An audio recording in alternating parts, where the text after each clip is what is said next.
Ahem. Someone didn't get any food.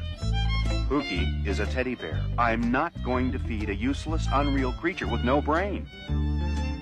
You feed Odie.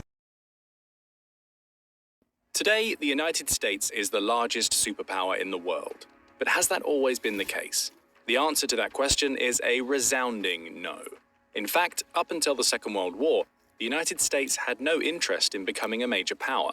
If that's true, how did America become a superpower? And why did it happen after World War II? We hear the word superpower all of the time, but what does that really mean?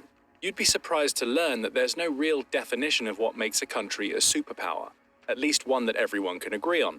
Also, there are no specific numbers a country needs to achieve to be considered a superpower, be it the size of the army, the country's GDP, or the number of allies it has. So if there's no definition of superpower, or specific numbers that a country needs to achieve, then how do you know if you are a superpower? It mostly comes down to what other countries think. If they believe you are a superpower, then you probably are a superpower.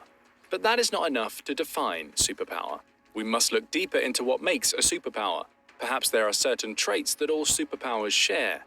In fact, there are. Military might. Superpowers need to have a large and powerful military. They must be able to project force almost everywhere in the world, on the ground, in the air, and at sea. Their weapons are technologically superior to other countries and almost always have military bases spread across the globe. Economic strength. A superpower must have a strong economy. This can be best measured through its gross domestic product. What is GDP? It's a way to measure the total value of all goods and services produced within a country. A high GDP typically indicates a strong economy. There are other factors as well: a moderate inflation rate, low unemployment, an extensive infrastructure, a reasonable amount of foreign debt. International influence. A superpower can convince other countries to support its interests, policies, and actions. Often this takes the form of countries sharing mutual interests and building strong alliances. In extreme situations, a superpower has the willingness to impose economic sanctions and sometimes will threaten military action to get its way.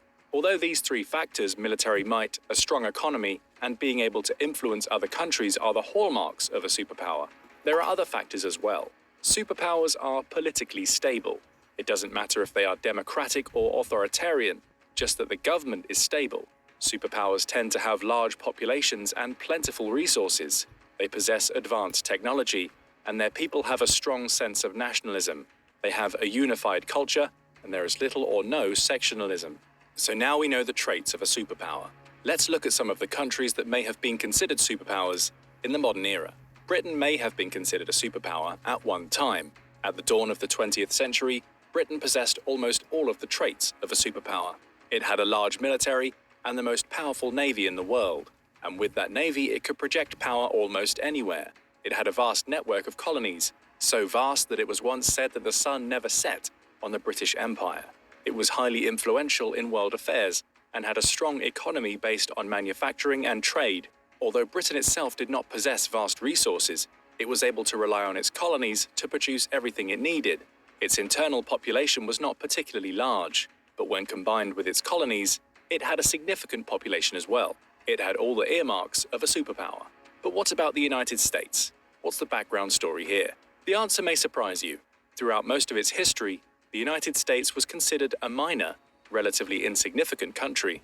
It was far from Europe, had a very small army, and had little interest in becoming a major power.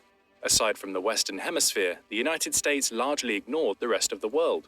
That began to change in 1898 as a result of the Spanish-American War.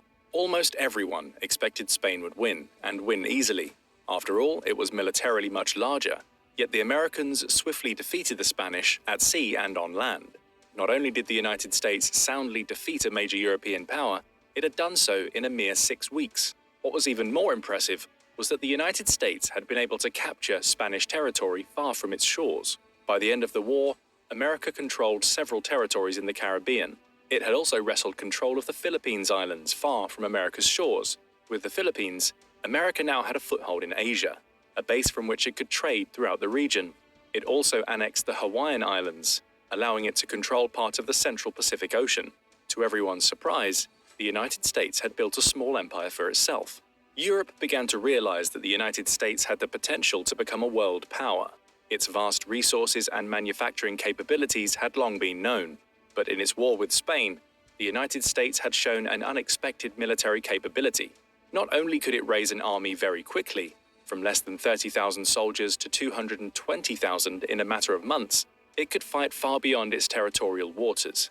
It was the perfect opportunity for the United States to establish itself as a rising power.